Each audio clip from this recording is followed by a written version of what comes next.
우리는 지난 주일에 베드로가 고넬료와 그의 가족에게 복음을 전할 때 성령님께서 이방인인 그들에게 임하시는 장면을 살펴보았습니다.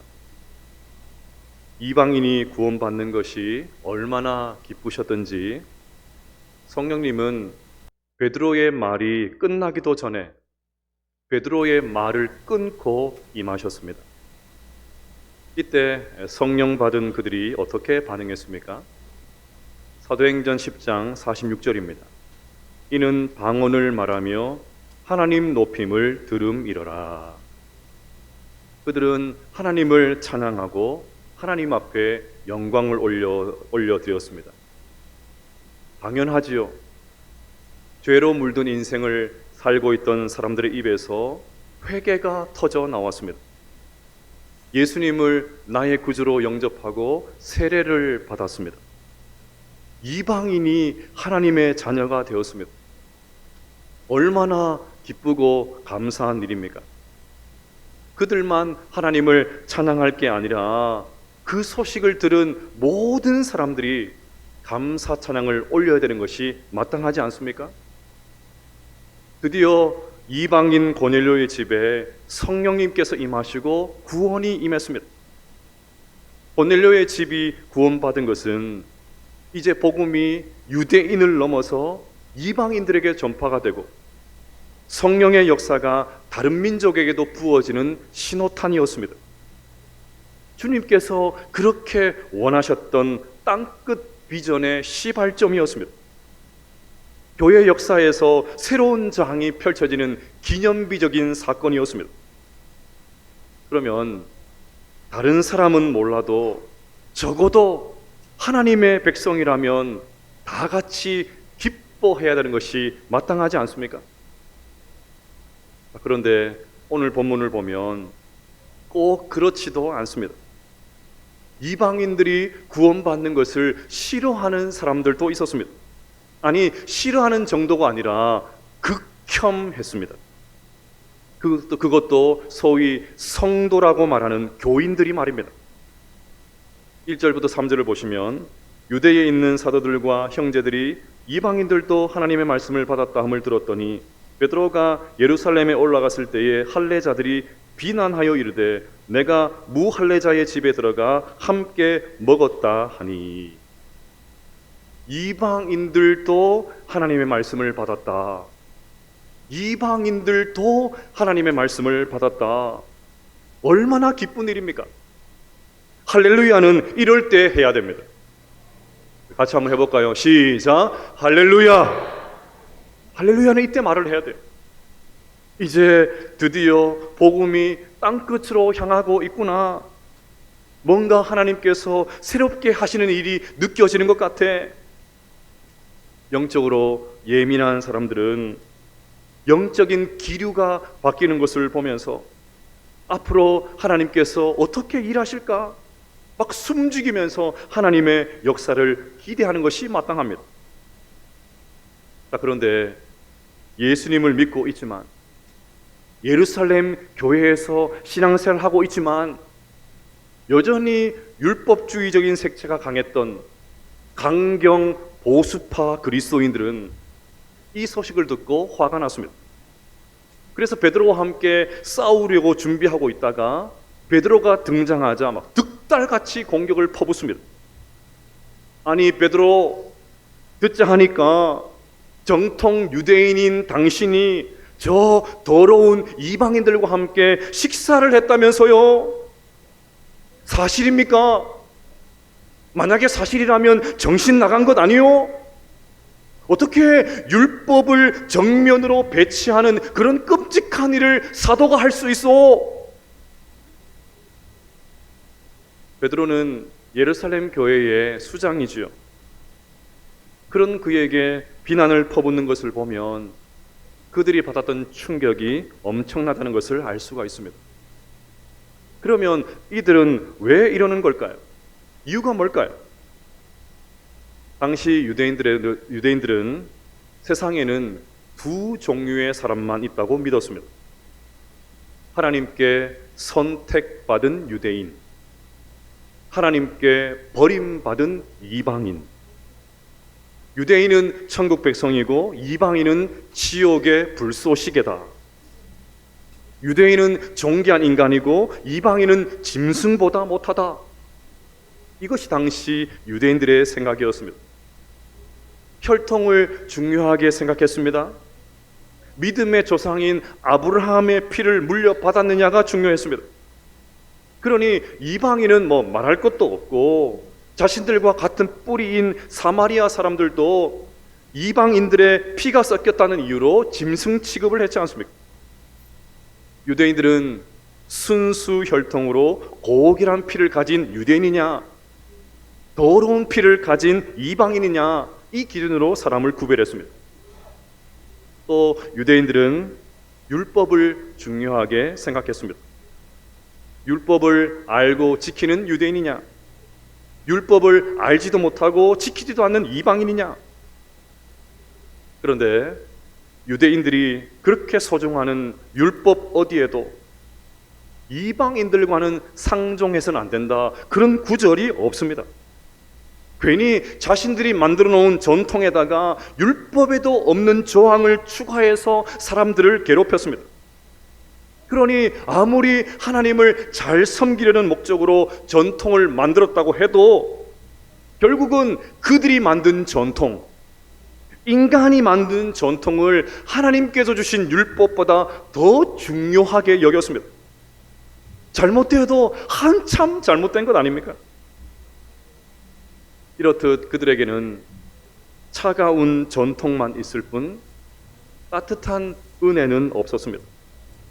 그들에게는 고넬료와 같은 이방 사람이 구원받았다는 그 구원의 기쁨, 그런 것은 없고, 전통을 지켰느냐 안 지켰느냐, 이방인 집에 들어갔느냐 안 들어갔느냐, 이방인과 밥을 먹었느냐 안 먹었느냐, 그 알량한 전통을 지켰느냐 안 지켰느냐, 이것만 중요했습니다. 사실 성경에 보면 이런 예가 참 많이 나옵니다. 원수의 나라인 니느웨가 회개하고 하나님의 용서를 받으니까 선지자 요나가 화가 나서 이렇게 말을 합니다. 여호와께 기도하여 이르되, 여호와여, 내가 고국에 있을 때에 이러하겠다고 말씀하지 아니하였나이까? 그러므로 내가 빨리 다시스로 도망하여 싸우니 주께서는 은혜로우시며 자비로우시며 노하기를 더디하시며 이내가 크시사 뜻을 돌이켜 재앙을 내리지 아니하시는 하나님이신 줄을 내가 알았음이니이다. 여호와여, 원하건대 이제 내 생명을 거두어 가소서. 사는 것보다 죽는 것이 내게 나음이니이다. 저 원수인 니느웨 사람들이 구원받는 이런 참담한 꼴을 보노니 차라리 세상을 떠난 것이 훨씬 낫다. 선지자의 입에서 이런 말을 하고 있습니다. 많은 죄인들과 세리들이 예수님께 말씀을 듣기 위해서 예수님께 몰려왔습니다. 그것을 못마땅하게 여겼던 바리새인들과 서기관들이 또 이렇게 말을 합니다. 바리새인들과 서기관들이 수군거려 이르되, 이 사람이 죄인을 영접하고 음식을 같이 먹는다 하더라. 우리는 죄를 지은 사람이 그 죄에 합당한 처벌을 받기를 원합니다. 법이 공명정대하게 집행되기를 원합니다. 그런데 우리가 죄를 지르면 용서받기를 원합니다. 선처를 바랍니다. 그냥 좀 넘어가 주기를 바랍니다. 이런 측면에서 은혜는 참 모순적입니다. 내가 구원받을 때는 그렇게 기쁜데 내가 싫어하는 사람이 구원을 받으면 화가 납니다. 내가 용서받는 것은 너무나도 당연하게 여기면서 남이 용서받는 것은 불공평하다고, 세상에 이런 것이 어디 있냐고 막 화를 냅니다.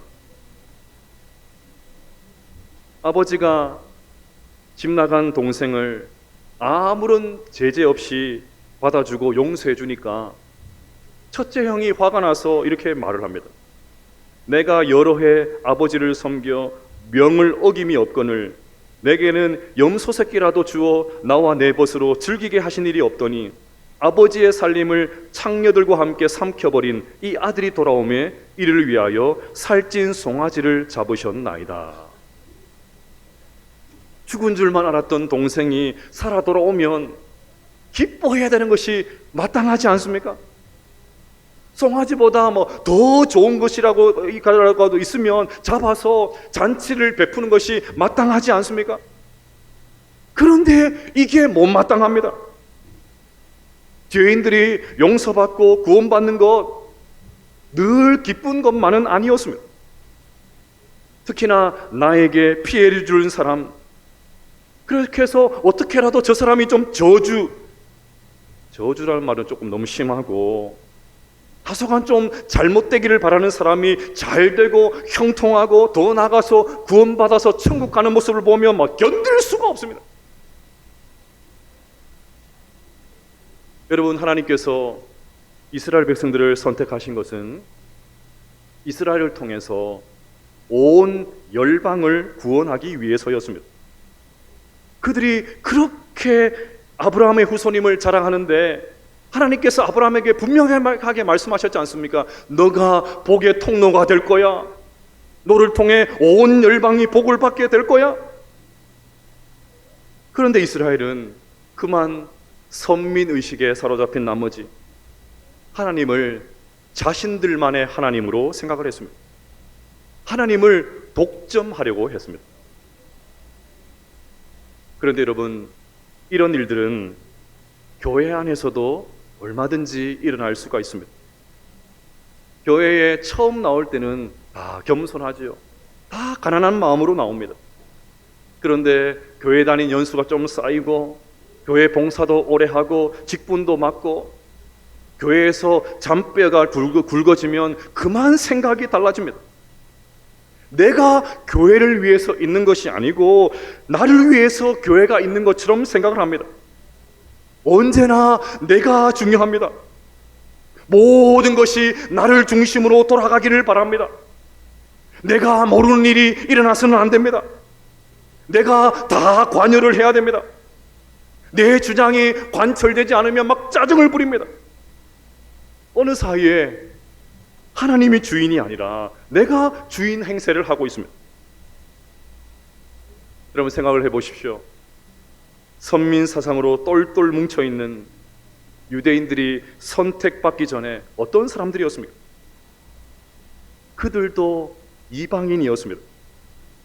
그들이 그렇게 자랑스럽게 생각하는 아브라함, 하나님의 부름을 받기 전에 어디에 살았습니까? 갈대아 우르. 그는 거기서 우상을 섬기던 이방인이었습니다. 하나님과 아무런 상관이 없는 그를 하나님께서 일방적으로 불러주셔서 믿음의 조상이 되게 해주셨습니다. 그러니 유대인들은 태어날 때부터 선민이 아니었습니다. 지금 대단하게 고상한 척하면서 금수저 타령을 하고 있지만 그들이야말로 흙수저 중에 흙수저였습니다. 그런데 하나님께서 그들을 하나님의 백성으로 삼아 주셨습니다. 그러면 이것이 은혜 아닙니까? 이것이야말로 은혜 아닙니까? 여러분, 우리가 언제부터 예수님을 믿었습니까?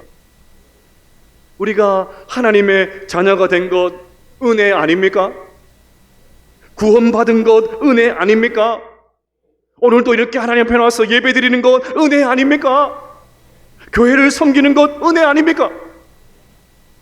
그런데 언제부턴가 말이 많아지고 따지기를 좋아하고 내 주장이 앞서는 것 아닙니까? 그게 바로 오늘 본문의 유대인들이었습니다. 여러분, 우리가 언제부터 잘 살게 되었습니까? 우리가 언제부터 힘을 가졌습니까? 우리가 언제부터 그렇게 똑똑했습니까? 조금 잘 먹고 잘 살게 되었다고, 조금 힘이 생겼다고, 사람들이 굽신거린다고 마치 대단한 사람이 된 것처럼 거들먹거리는 것 아닙니까?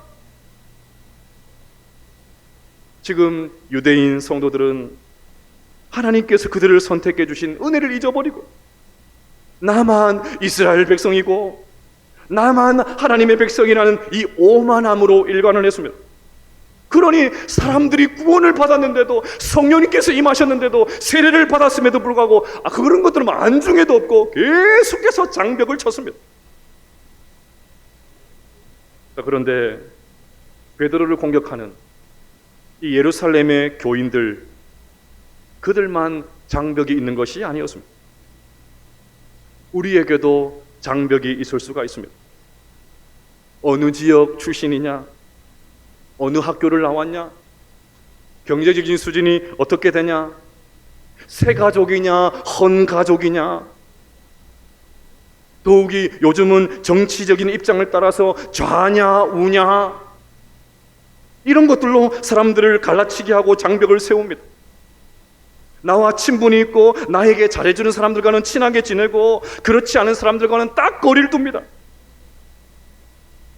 하지만 여러분, 좀처럼 가까이 하기 어려운 사람, 마음이 열리지 않는 사람, 뭔가 불편한 사람, 그런 사람들과도 함께 할 수 있어야만 언양 행전은 기록될 수 있는 줄로 믿습니다. 어쩌면 저는 오늘 본문을 보면서 먼저 믿는 우리 모두가 오늘 본문에 나오는 이 정통파 유대인 성도들, 그 모습을 하고 있지 않은가 돌아보게 되었습니다. 안 됩니다. 그 사람은 안 된다니까요. 그 사람은 절대로 안 됩니다. 선민의식에 사로잡힌 나머지 오만하게도 쉽게 판단하고 정죄하고 있지 않습니까? 함부로 말하고 있지 않습니까? 여러분 기억하십시오. 내 생각에는 절대로 구원받을 수 없을 것 같은 저 사람도, 꼴도 보기 싫은 저 사람도 하나님은 천하보다 귀하게 여기고 계십니다. 예수님께서 그 사람을 위해서 십자가에서 죽어주셨는데 우리가 뭐라고 안 된다고 합니까? 주님은 다 된다고 하는데 왜 우리가 안 된다고 합니까? 나는 되는데 왜 그 사람은 안 됩니까? 내 취향 때문에 내 입에 맞는 사람들과만 교제해서는 언양행전을 더 이상 기록할 수가 없습니다. 여러분, 하나님께서 주변 사람들을 판단하라고 우리에게 인생이라는 시간을 선물로 주신 것이 아닙니다. 함부로 사람들을 무시하고 살라고 생명 주신 것이 아닙니다. 편을 만들어서 막 죽어라 싸우다가 오라고 호흡을 주신 것이 아닙니다. 하나님께서 우리에게 생명 주신 이유는 어떻게 해서든지 한 생명이라도 구원하라고 오라고 우리에게 생명 주신 줄로 믿습니다. 지옥에 가서 죽을 영혼을 전도해서 천국 백성 삼으라고 우리에게 호흡을 주신 줄로 믿습니다. 유기성 목사님께서 설교 때 하신 이야기입니다. 어떤 목사님이 군종 목사로 근무할 때 한 장교를 전도하기 위해서 무진장 애를 썼는데 그 장교가 마음을 열지 않았다고 합니다. 이렇게 해서는 안 되겠다 싶어가지고 하루는 작정하고 복음을 전했습니다. 그랬더니 이 장교가 하는 말이, 나는 예수님을 안 믿기로, 교회를 안 다니기로 작정을 했다는 것입니다. 아주 심지가 견고한 거예요. 나는 절대로 교회 안 간다고. 이유가 궁금하지 않습니까? 그러면서 대학 시절에 하숙했을 때 이야기를 꺼냅니다. 그 주인집 아주머니가 열성교회 신자였다고 합니다. 결국 그 주인의 성화에 못 이겨가지고 교회를 나가게 되었습니다. 그리고 열심히 교회를 다니고 있는데, 그런데 그렇게 교회를 열심히 다니는 주인 아주머니에게 이해가 되지 않는 부분이 있었다고 합니다. 시간만 나면 같은 교회를 다니고 있는 집사님에 대해서 그렇게 험담을 하고 안 좋은 이야기를 하더랍니다. 뒷담화. 아니, 같은 교회를 다니는 분에게 도대체 왜 이러실까? 무슨 사연이 있었겠죠. 그런데 어느 날 집으로 한 통의 전화가 걸려오는데 이 주인 아주머니가 전화를 받더니 큰 소리로 이렇게 말을 했습니다. 아니, 뭐라고? 그 집사가 경찰서에 붙잡혀 갔다고? 아니 뭐라고? 그 집사가 경찰에 붙잡혀 갔다고? 여러분들이 이 말을 들으면 뭐라고 말씀하시겠습니까? 아니 그 집사가 경찰에 붙잡혀 갔다고? 아니 왜? 무슨 일로? 어떻게? 이래야 되지 않습니까? 근데 그 주인 아주머니가 뭐라 했는 줄 아세요? 아니 뭐라고? 그 집사가 경찰에 붙잡혀 갔다고? 할렐루야! 그러더랍니다. 그 모습을 보고는 나는 막 절대로 교회를 가지 않겠다고 작정을 했다는 것입니다. 여러분, 사람에 대한 장벽 제거되는 것이 왜 중요합니까? 이게 제거되지 않으면 전도의 문이 다 닫힙니다. 여러분, 이 지역 사람도 저 지역 사람도, 부유한 사람도 가난한 사람도, 건강한 사람도 병든 사람도, 사장님도 사원도, 정규직도 비정규직도 하나님 모두를 사랑하시고 그를 구원하기를 원하십니다. 남자도 여자도, 노인도 유아도, 돌싱도 미혼모도, 타문화 가정도 한부모 가정도, 조성 가정도 1인 가정도, 장애인도 비장애인도, 이주노동자도 탈북민도, 강대국 사람도 약소국 사람도 하나님 모두 그들을 사랑하시고 구원하기를 원하십니다. 그들에게는 모두 주님이 필요합니다. 플라톤이 한 말이라고 알려져 있지만 사실은 작자 미상으로 전해지는 말 가운데 이런 말이 있습니다. 타인에게 친절하라. 당신이 만나는 모든 사람은 저마다 당신이 모르는 힘겨운 싸움을 하고 있다. 타인에게 친절하라. 당신이 만나는 모든 사람은 저마다 당신이 모르는 힘겨운 싸움을 하고 있다. 그러니 여러분, 함부로 판단하지 마십시오. 멋대로 정죄하지 마십시오. 그리고 쉽게 포기하지 마십시오. 나중에 우리 결단 찬양으로 부르게 될 주가 필요해라는 찬양에 이런 가사가 있습니다. 매일 스치는 사람들이 공허한 눈빛을 가지고 있답니다. 우리가 제대로 보지 않아서 그렇지 공허한 눈빛을 가지고 걸어다니고 있다고 합니다. 자기 고통과 두려움에 쌓여서 그 두려움을 가득한 마음을 가지고 살고 있다고 합니다. 우리가 알지 못하는 감춰진 울음소리를 가지고 있다고 합니다. 그러니 그동안 외면하고 무시하고 경멸하고 비난했던 바로 그 사람들과 오늘 이 아침에 회복되는 은혜가 있게 되시기를 축복합니다. 십자가 안에서 우리의 모든 장벽이 무너지는 은혜가 있게 되시기를 주의 이름으로 축복합니다. 자, 이렇게 강경 보수파 그리스도인들이 베드로를 거칠게 공격합니다. 이대로 가다가 예루살렘 교회에 큰 시험이 닥칠 수도 있습니다. 모 교회인 이 예루살렘 교회가 이 수구적인 태도로 되면 어렵게 열린 이방인 선교가 자칫 중단될 수도 있습니다. 이제 베드로의 처신이 너무나도 중요합니다. 이 공격을 받고 베드로가 어떻게 반응합니까? 4절 말씀을 같이 읽어보겠습니다. 시작.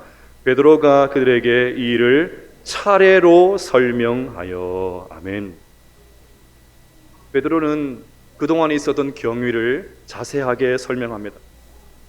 베드로는 똑같이 감정적으로 대하지 않습니다. 같이 흥분하고 화를 내지도 않았습니다. 대신에 자신이 경험한 일들을 천천히 자세하게 정확하게 진솔하게 이야기를 합니다.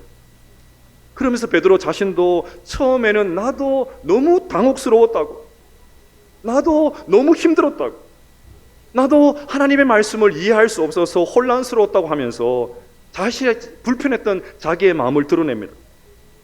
나도 처음에는 이 부정한 짐승을 먹으라는 하나님의 요구를 받아들일 수가 없어서 3번이나 거절했습니다. 그런데 하나님께서 이 부정한 짐승을 깨끗하다고 그렇게 말씀하시는 것 아닙니까? 제가 뭐라고, 인간에 불과한 제가 뭐라고 하나님께서 하신 일에 제동을 걸 수가 있습니까? 제가 뭐라고, 인간인 제가 뭐라고 하나님 하신 일에 장애물이 될 수가 있습니까? 진솔하게 고백을 합니다. 그러면서 17절에 굉장히 중요한 말을 합니다. 17절 말씀 같이 한번 읽어보겠습니다. 시작. 그런즉 하나님이 우리가 주 예수 그리스도를 믿을 때에 주신 것과 같은 선물을 그들에게도 주셨으니 내가 누구이기에 하나님은 능히 맡겠느냐 하더라. 아멘. 베드로의 기질을 생각을 할 때 이것은 대단히 놀라운 일입니다. 원래 베드로는 성미가 불같은 그런 사람이었죠. 일단은 질러 보는 그런 스타일입니다. 군인들이 예수님을 체포하려고 하자 즉각적으로 칼을 꺼내가지고 말고의 귀를 쳤던, 베었던 그런 사람이지 않습니까? 모든 사람이 예수님을 버려도 나는 끝까지 주님을 따르겠습니다 호언장담했던 사람도 베드로였습니다. 그러면 평소 같으면 이런 공격을 받으면 불같이 화를 내면서 고함을 치면서 내가 누군 줄 알아? 내가 예수님의 수제자이고 예루살렘 교회의 대표인데 너희들이 나에게 그게 할 소리냐? 호통을 쳤을 것입니다.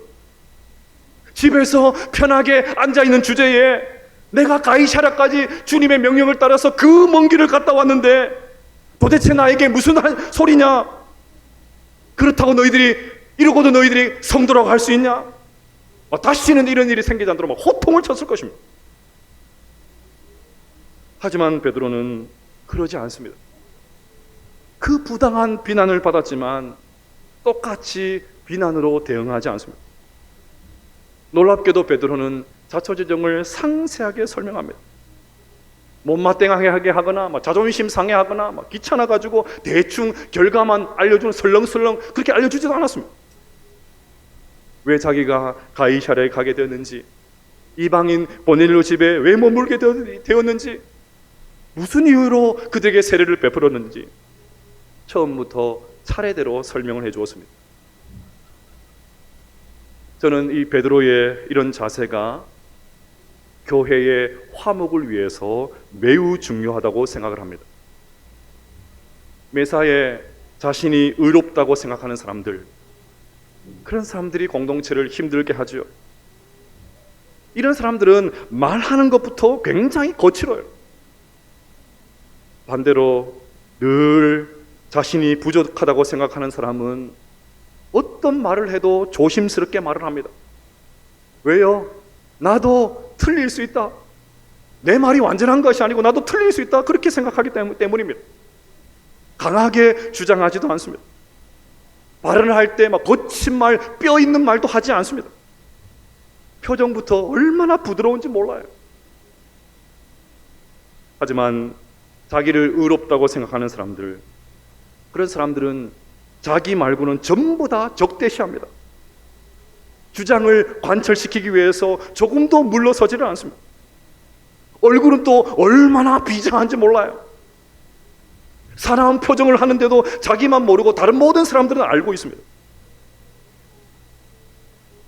여러분, 때로 교회를 하다 보면 부딪히고 갈등하고 오해가 생길 수도 있습니다. 그때마다 다툼이 아니라 오늘 베드로가 가지고 있었던 이 부드러움, 이 차분함, 이것이 우리 공동체 가운데 있게 되시기를 주의 이름으로 축복합니다. 그래서 오해가 풀리고 헛된 소문이 사라지는 그 은혜가 우리 공동체 가운데 있게 되시기를 주님의 이름으로 축복합니다. 자, 끝으로 18절을 보겠습니다. 18절 읽어보겠습니다. 시작. 그들이 이 말을 듣고 잠잠하여 하나님께 영광을 돌려 이르되 그러면 하나님께서 이방인에게도 생명 얻는 에게를 주셨다 하니라. 아멘. 오늘 본문에서 개인적으로 가장 인상 깊었던 부분이 이 부분이었습니다. 이 유대인 성도들의 바뀐 태도, 베드로의 이 자초지종의 설명을 들을 때 그들은 베드로의 말을 묵묵히 들어주었습니다. 베드로의 말을 믿어주는 아량을 보여주었습니다. 마침내 내가 누구이기에 하나님을 능히 맡겠느냐? 이 말 앞에서 그들의 완고한 생각, 그 전통, 그 장벽을 바꾸기를 시작했습니다. 그리고 이윽고 하나님께서 이방인에게도 생명 얻는 해결을 주셨다. 하나님을 찬양하는 그런 모습으로 바뀌게 되었습니다. 사랑하는 성도 여러분, 나는 하나님의 자녀이다. 하나님 나를 사랑하신다. 나는 하나님의 백성이다. 이 자존감은 너무나도 중요합니다. 그런데 이 자존감이 자존심이 되고 자만심이 되어서는 안 됩니다. 어디 가서나 잘난 척하고 쉽게 남 탓하고 늘 이해받으려고만 하고 너는 이해할 수 없고 나는 옳고 너는 틀렸고 사소한일에도 분노하고 무례하게 공격하는 그런 모습으로 나타나서는 안 됩니다. 우리 교회의 모든 사역의 현장 속에 이 베드로의 차분함과 유대인 성도들의 이 아량이 넘쳐나게 되시기를 주의 이름으로 축복합니다. 먼저 우리 안에 장벽이 다 사라지는 무너지는 은혜가 있게 되시기를 바랍니다. 그리하여 내가 누구이기에 하나님을 능히 맡겠느냐? 내가 누구이기에 하나님을 능히 맡겠느냐? 미약하지만 하나님께서 하신 일에 귀한 도구로 주님이 쓰시는 좋은 통로로 사용되어서 하나님의 뜻을 이룰 수 있는 우리 모두가 될 수 있기를 주의 이름으로 축복합니다.